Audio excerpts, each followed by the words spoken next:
এই নতুন বছরটা আমরা যেন বেশি বেশি আল্লাহর শুকরিয়া দিয়ে নতুন বছরটাকে সমৃদ্ধ করতে পারি, বেশি বেশি যেন আল্লাহর ইবাদত করতে পারি। নতুন বছরে আমরা শপথ নেই, আমরা যেন অন্তরে হিংসা লালন না করি, বিদ্বেষ লালন না করি, আমরা নিজেরা যেন কাদা ছোড়াছুরি না করি, আমরা যেন মিলেমিশে একসাথে একাকার হয়ে যাই। আল্লাহ তুমি কবুল করো, আমরা পড়ি আমিন। 60টা জিনিস মানুষ মরে যাওয়ার পরে তার কবরে পৌঁছতে থাকে। ইন্না মিম্মা ইয়ালহাকুল মুমিন মিন হাসানাতিহি বা'দা মাউতিহি, মানুষ মরে যাওয়ার পরেও যে 60টা জিনিস তার কবরে পৌঁছায় তার মধ্যে একটা হচ্ছে মসজিদান বানাহু, সে যে মসজিদ বানিয়ে গিয়েছে ওই মসজিদের সওয়াব। সুবহানাল্লাহ পড়েন। আপনি টাকা দিয়ে মসজিদ বানিয়ে দিলেন, ওই মসজিদে মুসল্লিরা নামাজ পড়ে, রোজাদাররা এসে ওখানে ইফতার খায়, তাহাজ্জুদ আদায়কারীরা তাহাজ্জুদ পড়ে, তাদের সওয়াবের কমতি হবে না, কিন্তু তাদের সওয়াবের একটা পার্সেন্টেজ সওয়াব যে ব্যক্তি মসজিদ বানালো তার আমল নামে আল্লাহ ঢুকিয়ে দেয়। সুবহানাল্লাহ বলতে পারলেন না? হে নামাজি আমার ঘরে নামাজ পড়ো আজ, দিল মে তোমার চরণ তলে হৃদয় যায় নামাজ। হে নামাজি আমার ঘরে নামাজ পড়ো আজ, দিল মে তোমার চরণ তলে হৃদয় যায় নামাজ। পড়েন আল্লাহু আকবার। কি সুন্দর লিখেছেন কাজী নজরুল ইসলাম। কাজী নজরুল ইসলাম খুব সুন্দর করে বলেছেন, মসজিদেরই পাশে আমায় কবর দিও ভাই, ঠিক কিনা? মসজিদেরই পাশে আমায় কবর দিও ভাই, যেন গোরে হতে মুয়াজ্জিনের আযান শুনতে পাই। আমার গোরের পাশে দিয়ে ভাই নামাজিরা যাবে, পবিত্র সেই পায়ের ধ্বনি এ বান্দা শুনতে পাবে। গোরা যাব হতে গুনাহগার পাইবে রেহাই, মসজিদেরই পাশে আমায় কবর দিও ভাই। কত মানুষ নামাজি ভাই মসজিদাঙ্গিহীনাতে, আল্লাহর নামের জিকির করে লুকিয়ে গভীর রাতে। আমি তাদের সাথে ওই আল্লাহর নাম জপতে চাই, আল্লাহর নাম জপতে চাই। পড়েন সবাই, মসজিদেরই পাশে আমায় কবর দিও ভাই, যেন গোরে হতেও মুয়াজ্জিনের আযান শুনতে পাই। চিল্লায় পড়তে হবে আমিন।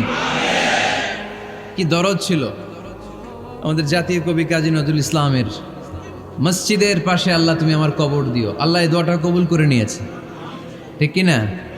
ওনার কবরের পাশে মসজিদ আছে না নাই? আছে।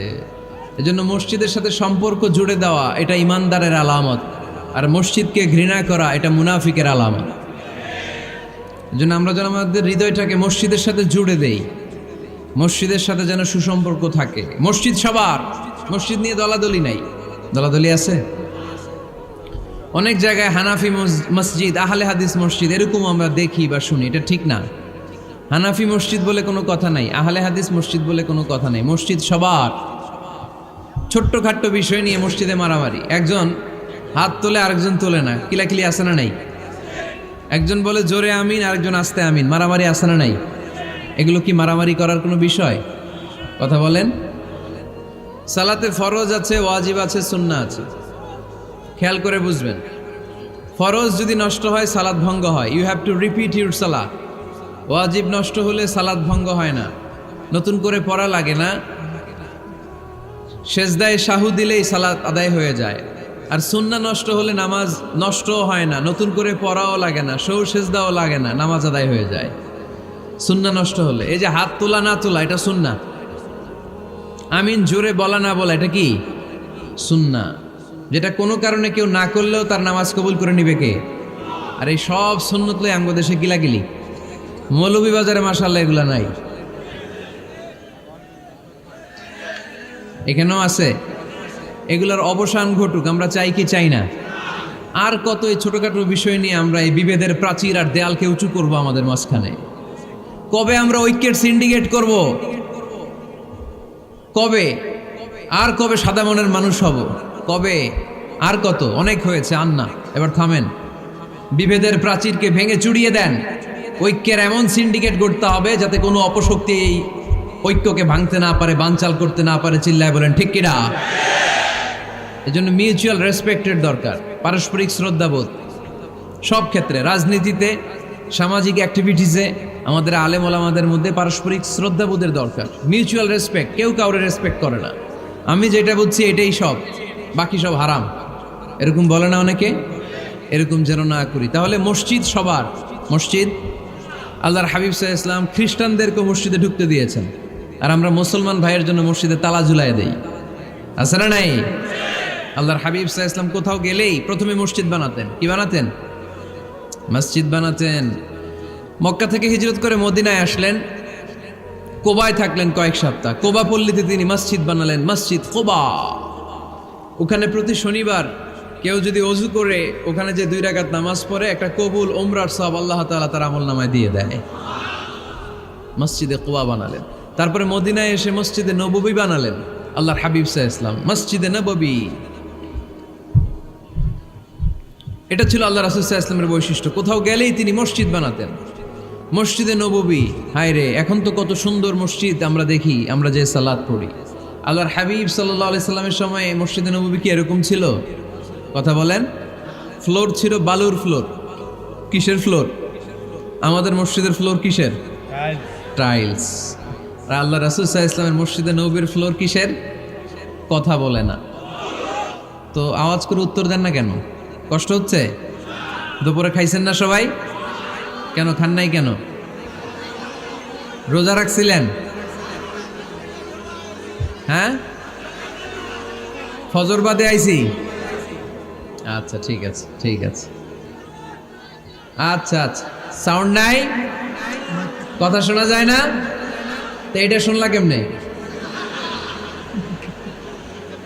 জিজ্ঞেস করলাম কথা শোনা যায় না, কয় না। তো এটা শুনলা কি করে? মানে অল্প শোনা যায়, তাই তো? একটু পরে আমার বিদায় ঘন্টা বাজবে, আমি চলে যাব। এই তোমরা ডিস্টার্ব করতে করতে আমার সময় শেষ। তোমরা ডিস্টার্ব করলে তোমাদের লস। আমি আমার টাইমের 1 মিনিটে বেশি যেতে পারবো না, কারণ এখানে আসরের সালাতের আজান শুরু হয়ে যাবে, এরপরে কোনো কথা নেই। আর বক্তব্য লম্বা করা এটা বেদাত। এই বেদাতকে আমি সুন্নাতের মধ্যে আনতে চাচ্ছি। একটা সময়ে একেবারে কমায় নিয়ে আসবো। এত প্রোগ্রামও আমি করতে চাই না। আমি ঘোষণা দিয়েছি আগামী বছরে সারা বাংলাদেশে আমার প্রোগ্রাম হবে 50টা। কয়টা? 50টা। এরপরের বছর 30টা, এরপরের বছর 20টা। বিভাগীয় প্রোগ্রাম করলেই চলবে আমার। এক এক বিভাগে যে 2 দিন 3 দিন খালাস।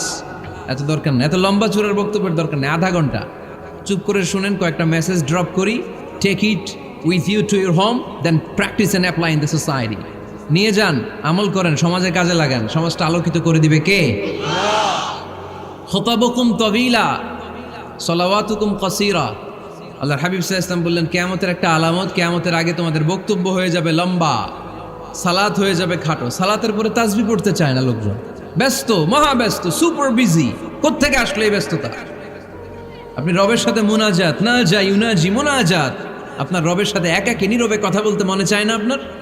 তা তো তাড়াহুড়ো কিসের?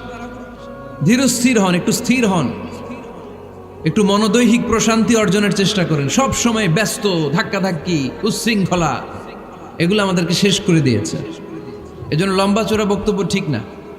বক্তব্য শুনতে আমাদের ভালো লাগে, আমল করতে ভালো লাগে না। বক্তব্যটা শেষেই সিগারেট ধরায়, আছে না নাই? মাহফিল শেষেই বিড়ি ধরায়, কয় চমৎকার ওয়াজ করছে হুজুরে। ওয়াজটা সেরকম হয়েছে, অনেক কণ্ঠ সুন্দর হুজুরের। এতদিন ইউটিউবে দেখছি, আজকে সরাসরি দেখাইছি, আছে না নাই? তো কি লাভ হয়েছে? লাভটা হয়েছে কি? এই যে মাহফিল শেষে বিড়িটা ধরাইলেন আর গেলেন, কোনো লাভ হয় নাই। এগুলো থেকে বেরিয়ে আসতে হবে। বছরের পর বছর আমাদেরকে শেখানো হয়েছে একভাবে, কেউ এই পরিবর্তনের আওয়াজ তোলে নাই। আওয়াজ আপনাকে তুলতে হবে। আওয়াজ তোলার জন্য এত মানুষ লাগে না, আপনি একাই যথেষ্ট। আপনি দাঁড়ান না সামনে, দেখবেন আপনার সামনে কেউ টিকে থাকতে পারবে না, ঠিক কিনা? কিন্তু আপনার শক্ত সিদ্ধান্ত লাগবে, পরিবর্তনের জন্য শক্ত মানসিকতা লাগবে যে আমি পরিবর্তন করতে চাই। We have to change. যুগ জামানা পাল্টে দিতে চাই না অনেকজন, এক মানুষই আনতে পারে জাতির জাগরণ। এক মানুষই বিপদকালে বাঁচায় কাফেলায়, ক্ষুদ্র ডিঙ্গি বাঁচায় জাহাজ অসীম দরিয়ায়। এজন্য আপনার শক্ত সিদ্ধান্ত পারে আপনার মৌলভীবাজারটাকে দেশের শ্রেষ্ঠ জেলা, শ্রেষ্ঠ থানা হিসেবে আল্লাহর কাছে কবুল করতে, ঠিক কিনা? এজন্য লম্বা চূড়া আলোচনা ঠিক না, ছোটখাটো অল্প কয়েকটা মেসেজ নিয়ে যেতে পারলেই দ্যাটস এনাফ।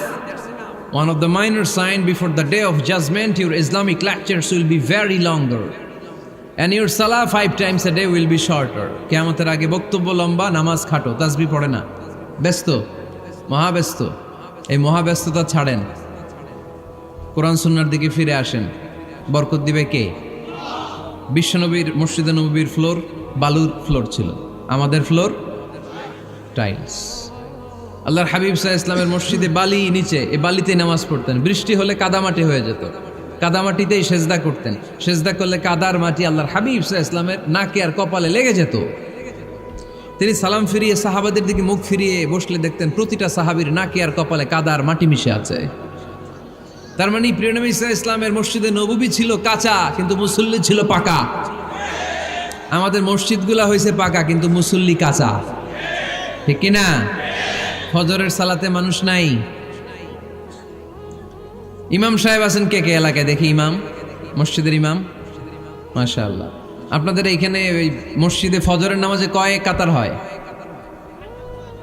5 জন 6 জন? কেনে এত কম? কেনে? হ্যাঁ, আসে না, আসতে চায় না লোকজন। তো এই যে 5-6 জন ফজরের সালাতে, কল্পনা করতে পারেন ফজরের সালাতে এত কম লোক? ফজরের জামাতে লোক যায় না, এটা একটা মহামারী। যেদিন ফজরের জামাতের দৃশ্য আর জুমার নামাজের দৃশ্য একরকম হয়ে যাবে, ওই দিনই বাংলাদেশে ইসলাম কায়েম হয়ে যাবে। এখন স্লোগান তোলে বিপ্লব বিপ্লব, ইসলামী বিপ্লব। আর ফজরের সময় আমি কম্বলের ভিতরে, আছে না নাই? কোনো বিপ্লব হবে না। ফজরের নামাজ জামাতে পড়ুন, সকালটারে বরকতময় করে দিবে কে? আল্লাহর হাবিব সাল্লাল্লাহু আলাইহি ওয়াসাল্লামের মসজিদ ছিল সবার জন্য উন্মুক্ত, এখানে সবাই আসতে পারত। এজন্য মসজিদ হবে সবার। আমরা মসজিদের আবাদকারী হতে চাই। এজন্য রাব্বুল আলামিন বলেন, ইন্নামা ইয়া'মুরু মাসাজিদাল্লাহি মান আমানা বিল্লাহি ওয়াল ইয়াউমিল আখির وأقام الصلاة وآتى الزكاة ولم يخش إلا الله فعسى أولئك أن يكونوا من المهتدين سبحان الله পড়েন। রব্বুল আলামিন বললেন মসজিদের আবাদকারী হবে তারা যারা আল্লাহর প্রতি ঈমান আনে, আখিরাতের প্রতি ঈমান আনে, যারা সালাত কায়েম করে, যারা যাকাত আদায় করে, যারা দুনিয়ার কাউকে ভয় পায় না, ভয় পায় একজনকে, চিল্লায় বলেন তিনি কে? যাদের হৃদয়ে আছে আল্লাহর ভয়, তারা কবু পথ ভুলে যায় না। আল্লাহর প্রেম ছাড়া এই দুনিয়া কারো কাছে কোনো কিছু চায় না, ঠিক কিনা? তাহলে যারা মসজিদের আবাদকারী, এরা ভয় পায় একজনকে, চিল্লায় বলেন তিনি কে? মসজিদের আবাদকারীদের প্রথম গুণ, তারা আল্লাহয় বিশ্বাস করে, তারা আখিরাতে বিশ্বাস করে, তারা সালাত কায়েম করে, তারা যাকাত আদায় করে, তারা আল্লাহ ছাড়া পৃথিবীর কাউরে ভয় পায় না। আল্লাহ বলেন ফাআসা উলাইকা আইয়াকুনু মিনাল মুহতাদিন, আশা করা যায় তারাই হলো হেদায়েতের রাস্তার উপরে আছে, ঠিক কি না? তারাই মসজিদের আবাদকারী, যারা মসজিদে যায়, সালাত আদায় করে। এখন মসজিদের আবাদকারী আপনি হতে চান, আপনি মসজিদে যান না, আপনি আবাদকারী হতে পারবেন? মসজিদের অনেক সভাপতি আছে, মসজিদে যায় না, আছে না নাই? মৌলভীবাজারে এই সমস্যা বোধহয় নাই। মসজিদের সেক্রেটারি মসজিদে যায় না, আছে না নাই? তাহলে হইল, এটা হইল, এটা মেনে নেওয়া যায়? এজন্য সভাপতি সাহেবরা, আপনি কষ্ট করে মসজিদ বানিয়েছেন, মসজিদে যাবেন। সভাপতি সাহেব আপনি মসজিদে যাবেন, সেক্রেটারি সাহেব, আপনি মসজিদে যাবেন, তাহলে আপনি সঠিক মসজিদের আবাদকারী হবেন, ঠিক কিনা?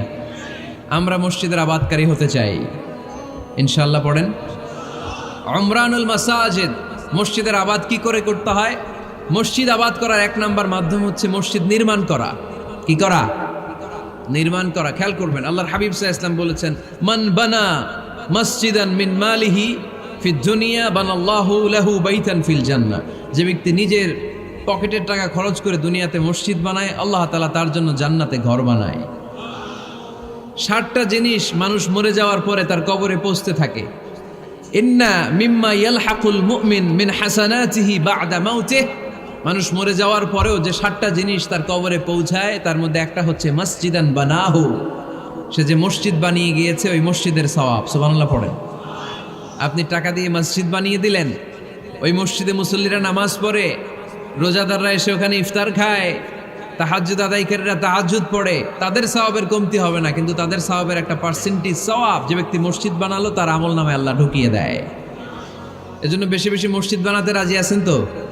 তাহলে মসজিদ আবাদ করার প্রথম মাধ্যম হচ্ছে মসজিদ বানানো। 2 নাম্বার মাধ্যম হচ্ছে মসজিদে যে জামাতে সালাত আদায় করা। জামাতে সালাতুল জামাআ তাফদুলু সালাতাল ফাযযি বি27 দারাজা। ঘরে নামাজ পড়লে একা একা পড়লে যেই সওয়াব, জামাতে পড়লে 27 গুণ বেশি সওয়াব। সুবহানাল্লাহ বলতে পারলেন না? হে নামাজি আমার ঘরে নামাজ পড়ো আজ, দিলে মে তোমার চরণ তলে হৃদয় যায় নামাজ। হে নামাজি আমার ঘরে নামাজ পড়ো আজ, দিলে মে তোমার চরণ তলে হৃদয় যায় নামাজ। পড়েন আল্লাহু আকবার। কি সুন্দর লিখেছেন কাজী নজরুল ইসলাম। মসজিদ কেমন যেন মসজিদ তার নিজের ভাষায় আল্লাহর কাছে কেঁদে কেঁদে ফরিয়াদ জানায়, আল্লাহ নামাজিরা আমার ঘরে আসে না, কি সুন্দর টাইলস, কি সুন্দর মুসল্লা, কি সুন্দর এয়ার কন্ডিশন, সব আছে কিন্তু মুসল্লি নাই, ঠিক কিনা? মসজিদগুলো আল্লাহর কাছে ফরিয়াদ জানায়। এজন্য আমরা যেন মসজিদমুখী হই। কি মুখী? আওয়াজ করে বলতে হবে, কি মুখী? মসজিদমুখী। তাহলে মসজিদ আবাদের 1 নাম্বার পদ্ধতি মসজিদ বানানো। 2 নাম্বার মসজিদে বেশি বেশি যে জামাতে সালাত আদায় করা। 3 নাম্বারে মসজিদের সাথে সম্পর্ক জুড়ে দেওয়া, হৃদয়টা যেন সবসময় মসজিদের সাথে লেগে থাকে। আল্লাহর হাবিব সাল্লাল্লাহু আলাইহি ওয়াসাল্লাম বললেন, সাবআতুন ইউযিল্লুহুমুল্লাহু ফি যিল্লি ইয়াউমা লা যিল্লা ইল্লা যিল্লু। 7 শ্রেণীর ব্যক্তিকে আল্লাহ তাআলা কিয়ামতের দিন আরশের নিচে ছায়া দিবে, যেদিন আল্লাহর আরশের ছায়া ছাড়া কোনো ছায়া পৃথিবীতে থাকবে না। সেই দিনটা কি এই দিনের মতো? কিয়ামতের দিনটা আজকের এই দিনের মতো হবে? 50,000 বছর হবে। এটা লেন্থ, এটা ডিউরেশন। কাআন সাফসাফা লা তারা ফিহা ইওয়াজা ওয়ালা আমতা, লেভেল প্লেইন ফিল্ড, তামার জমিন। একটু কল্পনা করেন তো ওই দিনটা কত ভয়ঙ্কর। বাবা ছেলেরে চিনবে না ওই দিন, ছেলে বাবারে চিনবে না, স্ত্রী স্বামীকে চিনবে না, স্বামী স্ত্রীকে চিনবে না, পীর সাহেব মুরিদ চিনবে না, মুরিদ পীর সাহেবকে চিনবে না, নেতা কর্মীকে চিনবে না, কর্মী নেতাকে চিনবে না। হায় হায়, ইয়া নাফসি বলে কাঁদবে। সূর্যটা মাথার কাছে চলে আসবে, সূর্যের তাপে মাথার মগজগুলো গলে গলে নাকের ছিদ্র আর কানের ছিদ্র দিয়ে টপ টপ করে বেয়ে বেয়ে পড়বে। তৃষ্ণায় মানুষগুলো পাগল পাড়া, জিহ্বাটা বের হয়ে নাভি পর্যন্ত ঝুলতে থাকবে। সেদিন সবাই পাগলের মতো ছুটতে থাকবে, কোনো ছায়া নাই আল্লাহর আরশের ছায়া ছাড়া। আল্লাহর হাবিব বললেন, 7 শ্রেণীর ব্যক্তিকে আল্লাহ তাআলা আরশের নিচে ছায়া দিবেন। এর মধ্যে 1 শ্রেণীর ব্যক্তি রাজুলুন কলবুহু মুআল্লাকুন বিল মাসাজিদ, ওই ব্যক্তি যার হৃদয়টা সবসময় আল্লাহর মসজিদের সাথে লেগে থাকে। মসজিদের সাথে যার হৃদয় লেগে থাকে তাকে আরশের নিচে ছায়া দিবে কে?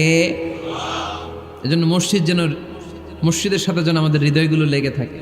অনেকেই দেখবেন এত ভালো নামাজে, জোহর পরে টেনশন করে আসরটা কই পড়বো, আসর পরে চিন্তা করে মাগরিবের সময় আমি কোথায় থাকবো, মাগরিবের সময় টেনশন, ইস এশাটা হয়ে গেলেই তো শেষ। এরকম লোক আছে না নাই? এদেরকে সেই কঠিন ভয়াবহ দিনে আরশের নিচে ছায়া দিবে কে? তারপরে মসজিদ আমাদের 4 নাম্বার পদ্ধতি, মসজিদকে পরিচ্ছন্ন রাখা, মসজিদকে ঝাড়ু দেয়া। মসজিদকে যারা পরিষ্কার করে তাদের হৃদয়ের যন্ত্রণা দূর করে দেয় কে? সাইয়েদনা ইব্রাহিম আলাইহিস সালাম এবং ইসমাঈল আলাইহিস সালামকে আল্লাহ তাআলা আদেশ করেছেন তাহহিরা বাইতিয়া লিত্তাইফিনা ওয়াল আকিফিনা ওয়ার রুকআই সুজুদ। হে ইব্রাহিম, ইসমাঈল, বাপ বেটা দুইজন মিলে মসজিদ ঝাড়ু দাও। কি ঝাড়ু দাও? মসজিদেরি ঝাড়ু বড়দার ও কমারে হাত শোনো আমারে মুনাজাত। পড়েন, শোনো শোনো ইয়া ইলাহি আমারে মুনাজাত, শোনো আমারে মুনাজাত। পড়েন আমিন। মসজিদ ঝাড়ু দেওয়া মসজিদ আবাদের অন্তর্ভুক্ত। আপনারা কেউ কোনোদিন মসজিদ ঝাড়ু দিয়েছেন নাকি? কে কে দিয়েছেন দেখি? সবাই? সবাই মসজিদের খাদেম? মাশাআল্লাহ। আমিও দিছি মসজিদ ঝাড়ু, অনেক দিছি। মাশাআল্লাহ, আল্লাহ তুমি কবুল করো। যাদের হৃদয়ে বড় জ্বালা, ফ্যামিলিতে সুখ নাই, শান্তি নাই, তারা হৃদয়ে প্রশান্তি আনতে চাইলে এতিমখানায় যাবেন, এতিমের মাথায় হাত বুলিয়ে দিবেন, এতিমের মুখে খাবার তুলে দিবেন। আপনার হৃদয়টারে নরম করে দিবে কে? আল্লাহর ঘর মসজিদে যাবেন, নিজ হাতে মসজিদটারে একটু পরিষ্কার করে দিবেন, আপনার জীবনটারে উজালা করে দিবে কে? তাহলে এগুলো করার মাধ্যমে আমরা মসজিদের আবাদ করতে চাই। আমরা মসজিদের আবাদকারী হতে চাই কি চাই না? আল্লাহর ঘর মসজিদ আবাদ করার মতো শ্রেষ্ঠ কাজ পৃথিবীতে হতে পারে না। এই মসজিদের কিছু আদব আছে, আল্লাহ রাসূল সাল্লাল্লাহু আলাইহি ওয়াসাল্লাম বলেছেন এই আদবগুলো মেনটেন করে যেন আল্লাহর ঘর মসজিদের সাথে আমরা ব্যবহার করি। মসজিদের 1 নম্বর আদব হচ্ছে মসজিদে ওযুর সাথে প্রবেশ করা। কিসের সাথে? ওযু করে পরিচ্ছন্ন হয়ে মসজিদে প্রবেশ করা। এজন্য অপবিত্র অবস্থায় গোসল ফরজ, এরকম অবস্থায় মসজিদে ঢোকা যাবে? কথা বলেন, ঢোকা যায়? যেই নারীদের মাসিক চলতেছে, মেনস্ট্রুয়েশনাল পিরিয়ড চলতেছে, ওই নারীদের পক্ষে মসজিদে ঢোকা জায়েজ আছে? নাই। তাহলে এটা হলো 1 নম্বর আদব। মসজিদে ঢোকার সময় কি করে ঢুকবো? ওযু করে। আওয়াজ করে বলেন, কি করে ঢুকবো? ওযু করে। 2 নম্বর আদব হচ্ছে মসজিদে যাওয়ার সময় সবচেয়ে ভালো জামাটা পরে যাব, সবচেয়ে ভালো পাঞ্জাবিটা পরে যাব। জান তো আপনারা? না সবচেয়ে সিরাটা পরে যান? হ্যাঁ, অনেকের নামাজের জন্য একটা পুরান জামা আছে, সিরা পাড়া, এদিকে হাত উঠাইলে দিকতে দেখা যায়, আছে না নাই? সবচেয়ে সিরা পাড়াটা রাখে নামাজের জন্য, কপাল পোড়া। আর সুন্নাতে খাতনার অনুষ্ঠানে গেলে মাশাআল্লাহ লেহেঙ্গা গায়ে দিয়ে যায়, আছে না নাই? না, আপনি ইবাদতের জন্য সবচেয়ে সুন্দর জামাটা রাখবেন। এজন্য রাব্বুল আলামিন বলেন, ইয়া বানি আদম খুযু জিনাতাকুম ইনদা কুল্লি মসজিদ। ও বনি আদম, তুমি যখন আল্লাহর ঘর মসজিদে ঢুকবা, ও বনি আদম, তুমি যখন নামাজের মুসল্লায় দাঁড়াবা, তোমার সবচাইতে দামি, সবচাইতে সুন্দর জামাটা গায়ে দিয়ে তুমি নামাজে দাঁড়াও। ঠিক কি না? তাহলে এখন মসজিদে যাওয়ার সময় কি গায়ে দিয়ে যাবেন বলেন? খিতা করবাইন? হ্যাঁ, মাশাআল্লাহ। হ্যাঁ, সবচেয়ে ভালো কাপড়টা আয়রন করে পারফিউম মেখে তারপরে আমরা যাব। রাজি আছেন তো? 3 নম্বর আদব হচ্ছে মসজিদে ঢোকার সময় বাম পা দিয়ে ঢুকতে হয়।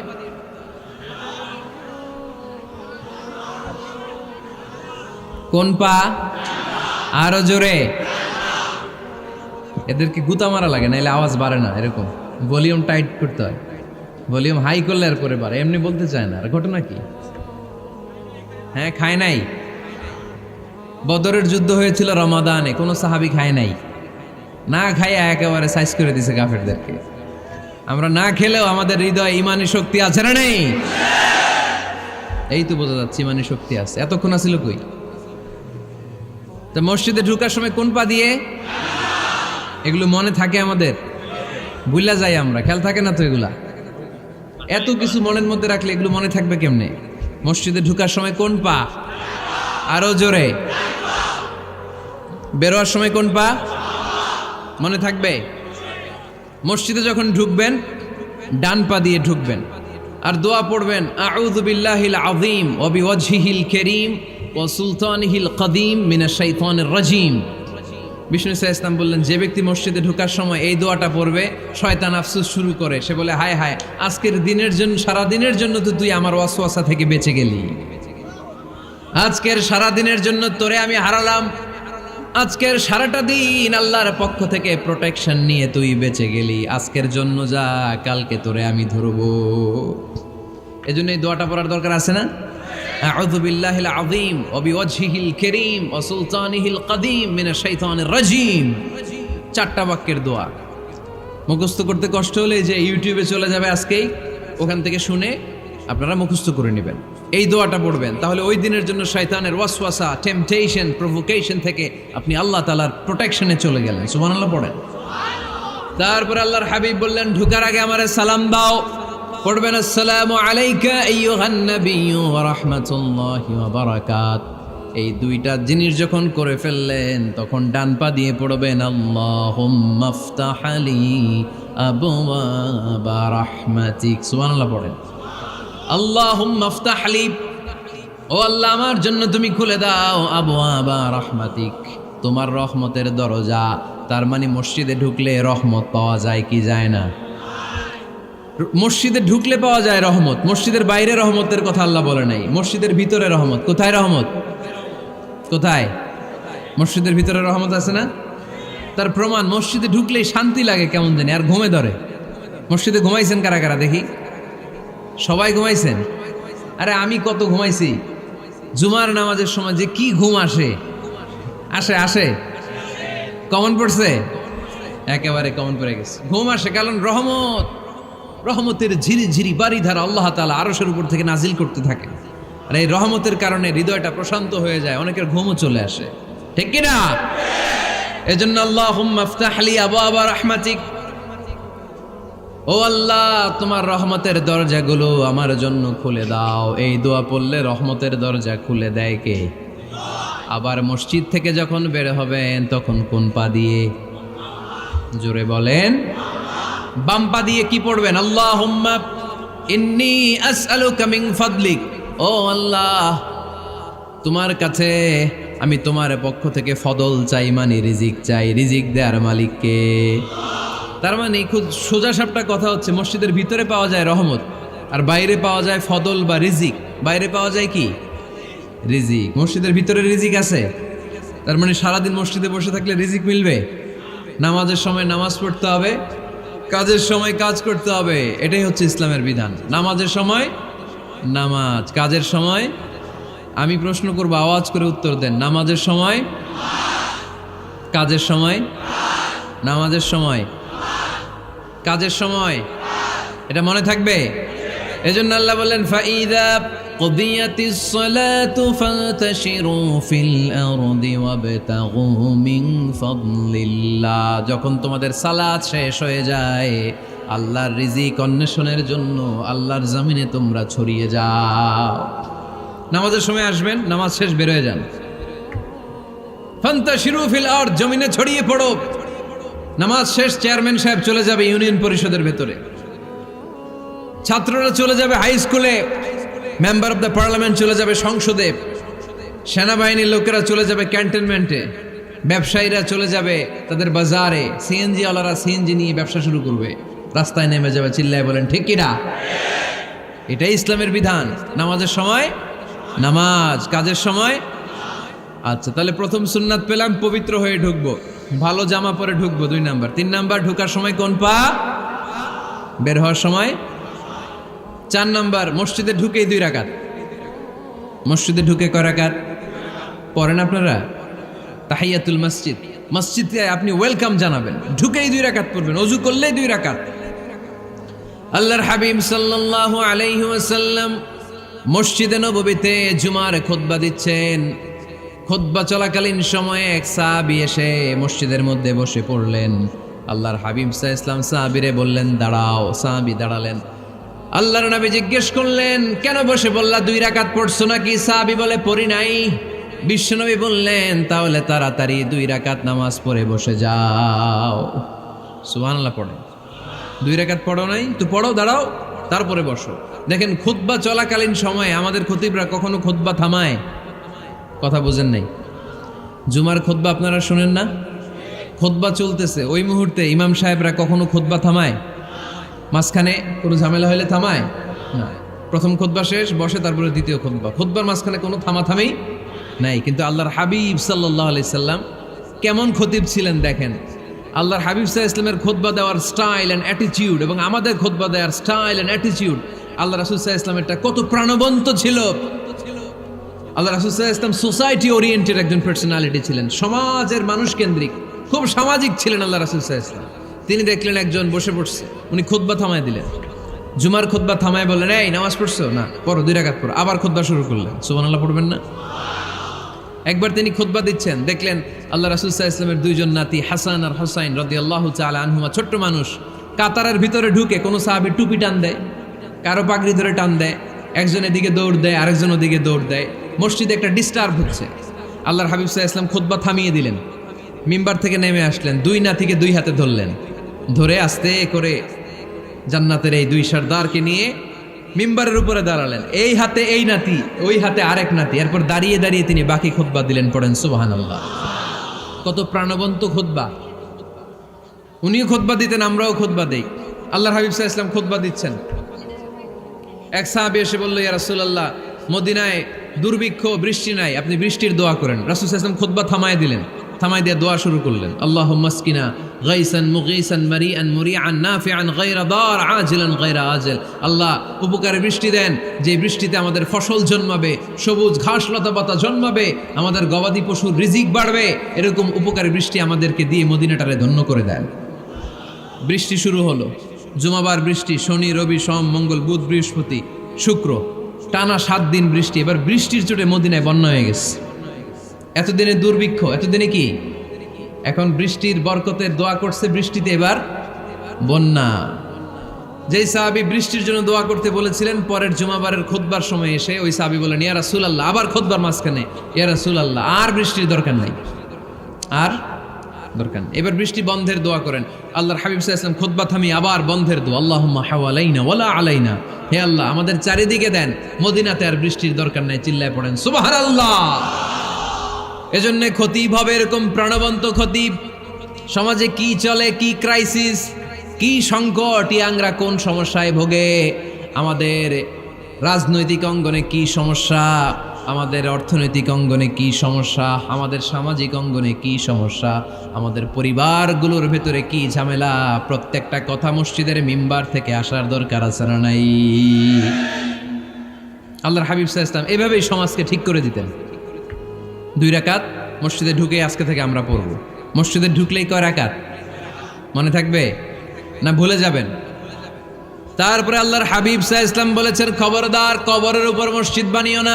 কবরস্থান একদিকে, মসজিদ আর একদিকে, কিন্তু বাংলাদেশে মসজিদের সাথে কবর মিলানো আছে না নাই?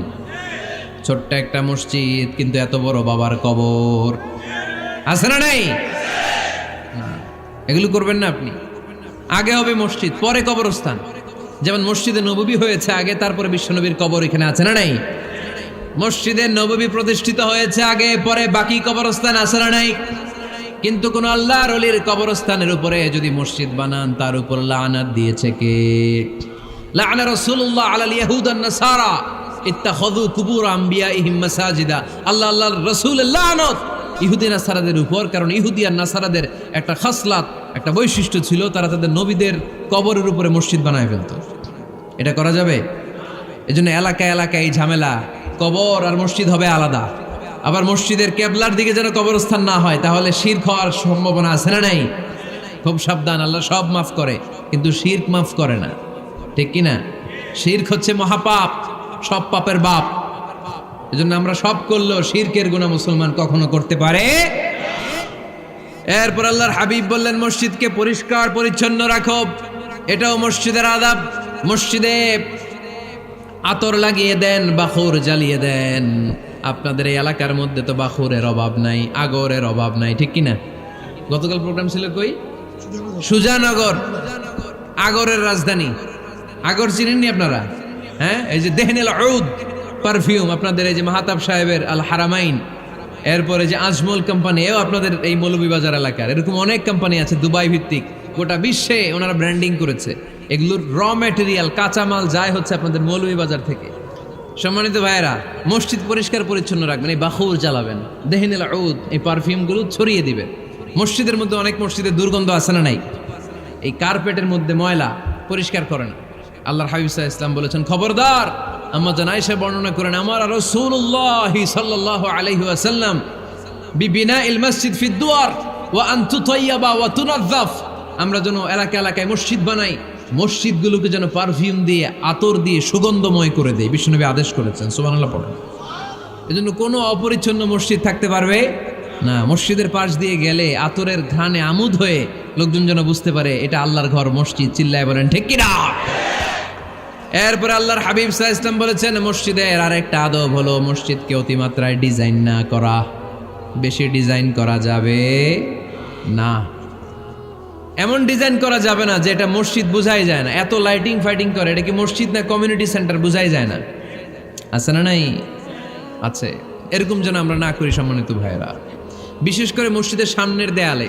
কোন দেয়ালে? সামনের দেয়ালটা কেবলার দিকে যেই দেয়াল, এই দেয়ালটা হতে হবে ফ্রেশ, যাতে করে মানুষের দৃষ্টি আকর্ষণ না করে।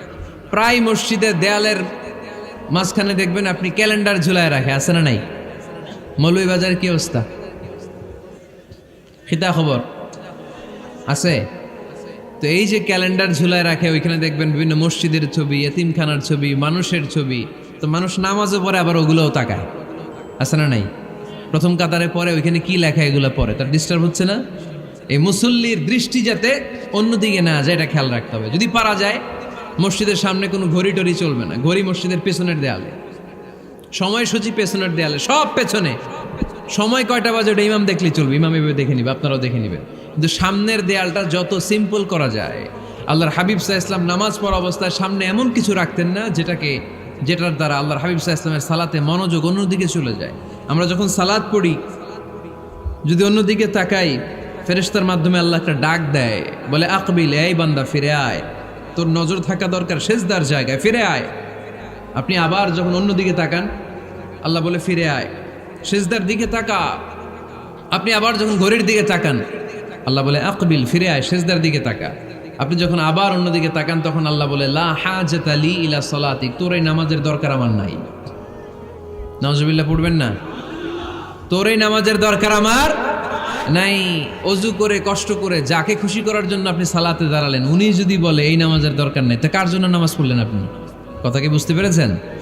এই জন্য এলাকার গণ্যমান্য ব্যক্তিবর্গ আছে, আমাদের চেয়ারম্যান সাহেব আছে, আরো অন্যান্য বিজনেস ম্যাগনেটরা আছে। আপনারা মসজিদ যখন নির্মাণ করবেন, সামনের দেয়ালটা যত সাদামাটা হতে পারে ততই ভালো। এমনকি জায়নামাজের মধ্যে এখন কাবা ঘরের ছবি আছে না নাই? আছে না? কি মুসলমান আমরা! নিজের কাবারে নিজে লাথি মারি নামাজের আগে, মনের অজান্তে নিজের কাবাকে নিজে লাথি মারছি। এরকম জায়নামাজ ব্যবহার করা নিষেধ। চিল্লায় বলেন ঠিক কিনা? সাদা ফ্রেশ জায়নামাজ বাজারজাত করেন, আপনাদের সিদ্ধান্তই ওনাদের ব্যবসা বয়কট হয়ে যাবে। আপনারা যদি এখন থেকে মসজিদের মিনারা আর কাবা ঘরের যে প্রতিকৃতি বা ছবি, এরকম ছবি সম্বলিত জায়নামাজ কিনা বন্ধ করে দেন, এদের মার্কেট থাকবে? কথা বলেন। কালকে থেকে আমরা জায়নামাজ কেনার সময় ফ্রেশ জায়নামাজ কিনব। কোনো মসজিদ, কোনো মিনার, আমাদের কাবা ঘরের ছবি সম্বলিত কোনো জায়নামাজ কিনা যাবে? আওয়াজ করে বলেন, যাবে? যাবে না। এগুলো হচ্ছে মসজিদের আদাব। এগুলো রক্ষা করে মসজিদে ঢোকার দরকার আছে না নাই? পৃথিবীতে 3টা মসজিদ সবচাইতে শ্রেষ্ঠ মসজিদ। কয়টা? আওয়াজ করে বলেন না। 1 নাম্বার মসজিদুল হারাম, ফাওয়াল্লু উজুহাকুম শাতরা। যেখানেই তোমরা নামাজ পড়ো না কেন, মসজিদের হারামের দিকে হয়ে নামাজ পড়ো। কেবলা কোন দিকে আজকে? এদিকে, এইদিকে কেবলা। আমি যদি এদিকে হয়ে পড়ি, নামাজ হবে না? হবে না কেন? কারণ কেবলামুখী হয়ে নামাজ পড়া ফরজ। চিল্লায় বলেন ঠিক কিনা? মসজিদুল হারাম পৃথিবীর প্রথম মসজিদ। ওখানে একটা ঘর আছে, ঘরটার নাম হলো কাবা। ইন্না আউওয়ালা বাইতিন উদিআ লিন-নাসি লাল্লাযী বিবাক্কাতা মুবারাকা। এই পৃথিবীর প্রথম ঘর, যেই ঘরটা স্থাপিত হয়েছে বাক্কা শহরে। বাক্কা মক্কার আগের নাম, এখন শহরের নাম মক্কা। আগে নাম ছিল কি? সবাই বলেন, কি নাম ছিল? বাক্কা। এটা পৃথিবীর আদি ঘর। সব নবীদের পরশধন্য পদধূলিতে এই জায়গাটা বরকতময় হয়েছে। এটা এমন ঘর, যেই ঘরের চারদিকে 1 রাকাত নামাজ পড়লে 1 লক্ষ রাকাতের সওয়াব পাওয়া যায়। হজ উমরা করেছেন কে কে দেখি? হজ উমরা করেছেন আপনারা না? মাশাআল্লাহ। আমরা যারা করতে পারি নাই, আল্লাহ তাদেরকেও তৌফিক দাও। আমরা যেন এই কাবা ঘরে যে প্রাণ ভরে সালাত আদায় করতে পারি, আল্লাহ তৌফিক দান করো।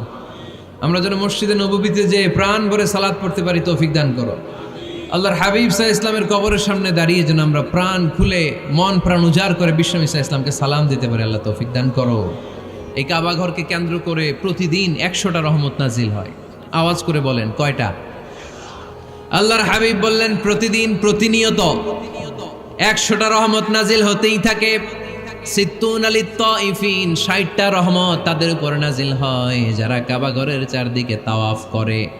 আরবাঈন আলিল মুসাল্লিন, বাকি 40টা নাজিল হয় যারা কাবা ঘরের পাশে নামাজ পড়ে। ওয়া 20 আলিন নাযিরিনা ইলাল কাবা, বাকি 20টা রহমত প্রতিনিয়ত নাজিল হয় যারা তাওয়াফ করে না, সালাত আদায় করে না, শুধু কাবার গিলাফের দিকে তাকিয়ে থাকে। কাবার দিকে তাকায় থাকলেই সওয়াব। সুবহানাল্লাহ পড়েন। এক রাকাতে কয় লক্ষ রাকাতের সওয়াব। এজন্য আল্লাহর হাবিব সাল্লাল্লাহু আলাইহি ওয়াসাল্লাম বলেছেন লা তুশাদ্দুর রিহাল ইল্লা ইলা সালাসাতি মাসাজিদা, স্পেশাল ভার্চু এন্ড রিওয়ার্ড, বিশেষ সওয়াবের নিয়তে পৃথিবীর এই 3টা জায়গা ছাড়া কোথাও নিয়ত করে ভ্রমণ করা জায়েজ নাই। এক হচ্ছে মসজিদুল হারাম, 2 হচ্ছে মসজিদ নববী, 3 হচ্ছে মসজিদুল আকসা। এই 3টা মসজিদ ছাড়া পৃথিবীর কোনো মসজিদে নিয়ত করে সফর করা যাবে না। বিশেষ নিয়তে সফর করা যাবে না যে আমি যদি এই মৌলভীবাজারের জামে মসজিদে যাই বেশি সওয়াব পাওয়া যাবে, এই নিয়তে সফর করা যাবে না। বেশি সওয়াব শুধু এই 3 মসজিদে। মসজিদুল হারামে 1 রাকাতে কত রাকাতের সওয়াব? কথা কয় না, বুঝে নাই বোধহয়। কয় লক্ষ? আর মসজিদে নববীতে 1 রাকাতে 1000 রাকাতের সওয়াব। আরেক বর্ণনায় আছে 50,000, বর্ণনাটা দুর্বল। সহিহ বর্ণনায় এসেছে 1 রাকাতে 1000 রাকাতের সওয়াব। মসজিদুল আকসায় সালাত পড়লে 1 রাকাতে, এক বর্ণনায় এসেছে 250 রাকাতের সওয়াব, আরেক বর্ণনায় এসেছে 500 রাকাতের সওয়াব। এই 3টা মসজিদ ছাড়া যে নামাজ পড়লে বেশি সওয়াব হবে, এই নিয়তে সফর করা যাবে? চিল্লায় বলেন যাবে। তবে মসজিদটা দর্শন করার জন্য যেতে পারবে। মসজিদটা দেখতে কেমন, এটার ক্যালিওগ্রাফিক্যাল ডিজাইন কেমন, এটার আর্কিটেকচারাল ডিজাইন কেমন, এটার দৃষ্টিনন্দন সৌন্দর্য কেমন, মসজিদটা দেখতে কেমন, দেখতে যেতে পারবেন। কিন্তু বিশেষ সওয়াব রিওয়ার্ড এই 3টা মসজিদ ছাড়া অন্য কোনো মসজিদের জন্য হবে না। এই মসজিদ হচ্ছে আমাদের সামাজিক ঐক্যের কেন্দ্রবিন্দু, এটা হচ্ছে আমাদের কমিউনিটি সেন্টার। আমরা শুধু নামাজের জন্য মসজিদকে ইউজ করি, এছাড়া আরো অনেক ইউসেজ আছে মসজিদের। খেয়াল রাখবেন, আমাদের মুসলমানদের মসজিদ হিন্দুদের মন্দিরের মতো নয়। কোথায় আজান হয়েছে? শেষ করে দিব না? সুবহানাকাল্লাহুম্মা ওয়া বিহামদিকা আশহাদু আল্লা ইলাহা ইল্লা আনতা আস্তাগফিরুকা ওয়া আতুবু